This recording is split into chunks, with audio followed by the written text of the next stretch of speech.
Today, President Obama took pains to distinguish his vision for America from the one put forth by Paul Ryan and the House Republicans. And in the process of drawing that distinction, the president also set himself apart from his possible 2012 contenders.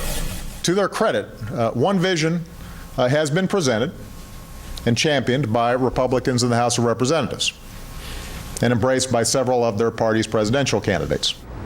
The race is on, and that's smart, connecting them to Ryan's plan. Now, after he connected them to that plan, the president proceeded to tell the country exactly what he thinks of that whole vision. This vision is less about reducing the deficit than it is about changing the basic social compact in America. There's nothing serious about a plan that claims to reduce the deficit by spending $1 trillion on tax cuts for millionaires and billionaires. And I don't think there's anything courageous about asking for sacrifice from those who can least afford it and don't have any clout on Capitol Hill. That's not a vision of the America I know. Now, do you see why I like this speech? Okay, that was some good stuff. Of course, the GOP candidates jumped all over this speech. Mitt Romney accused the president of digging into his, quote, liberal playbook. First of all, he's a Democratic president. Second of all, what do you got? You just got name calling? No substance? Oh, yeah, you're a liberal. Nice one, Mitt. And Tim Pawlenty said the president's plan wasn't serious. Were you listening to this speech? The president called for $4 trillion in cuts. How much more serious did he need to be? So now's the time to talk about who wins and who loses out of this big national debate. So let's do that right now with our guest, Dana Milbank, national political reporter for The Washington Post. And also with us is Democratic strategist and syndicated columnist David Sirota. His latest book is Back to Our Future. All right, Dana, let's start with you. The president went on the attack a little bit, but then he said he's going to do the deficit commission, or didn't say he was fully going to do it, but that he was using it as his guide. First, is it smart politics? Has he done a good job of casting himself in the middle here, if you will? I think he has done a very good job here, because had he come out and say, look, I'm going to give a big old hug to Alan Simpson and Erskine Bowles, and I'm just going to give my blessing to their plan, you would not be having the same show that you're having tonight. You'd be pretty angry about this. I think what he did is he said all the right words, and let's face it, Paul Ryan gave him a real gift. This was a gimme. It was an easy for the president to get up there and be the anti-Ryan, and thereby claiming the center, and as well as keeping his base happy. I suspect when you get right down to the details, it's not going to be so pretty. Well, you see, that's really interesting.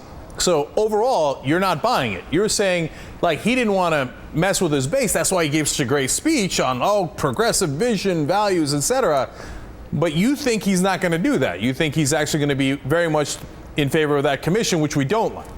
When you talk to White House officials, that's what I'm hearing. All signs sort of point in that direction. I mean, there's a lot of jockeying going on, and you were just talking with Jan Schakowsky. I was at their event today. I think it's very smart of them to come out and say, hey, we can solve this problem with 80% of the money coming from tax increases. I think it's good for the president to have that on his left as a counterweight to Paul Ryan. So this is all about positioning right now. It's not about negotiating, and I think while this will not come as good news to you, I think the signs still point towards that Bowles-Simpson plan.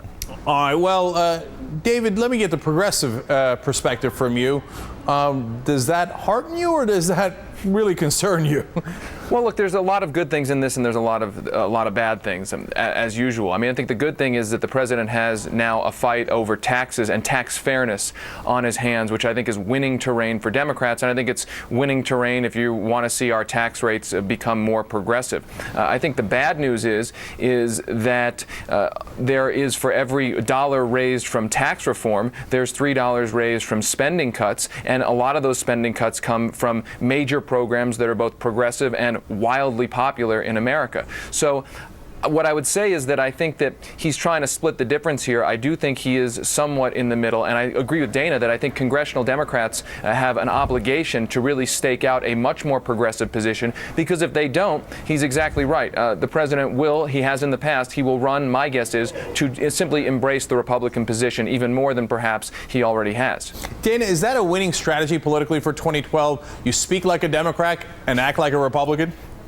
Well, I guess so. I mean, the president's been following this pattern all along, that he sort of sounds themes that excite his base, and he basically leaves the details up to Capitol Hill. We saw that with the stimulus. We saw it with health care. We're seeing it again happening now. I mean, in the end, it's going to matter what is actually in this final plan, assuming they can agree on anything at all. He aggravated liberals greatly with the deal struck very recent, and I think the White House felt a lot of that heat, and I think that's why you got the kind of speech that you got today. And incidentally, I think we should say the Republican presidential candidates are pounding Obama, but they're not really all that much. The only one who is fully behind this Ryan plan is Rick Santorum, and we all know where that campaign's going. Yeah, absolutely nowhere. But let's talk about the more relevant campaign, which is Obama's campaign. David, do you think it's a smart strategy? Because, you know, of course, conventional wisdom is you want to be in the center, you want to be above it, and you want to say, hey, look, I'm doing a little bit of this and a little bit of that. I'm giving you some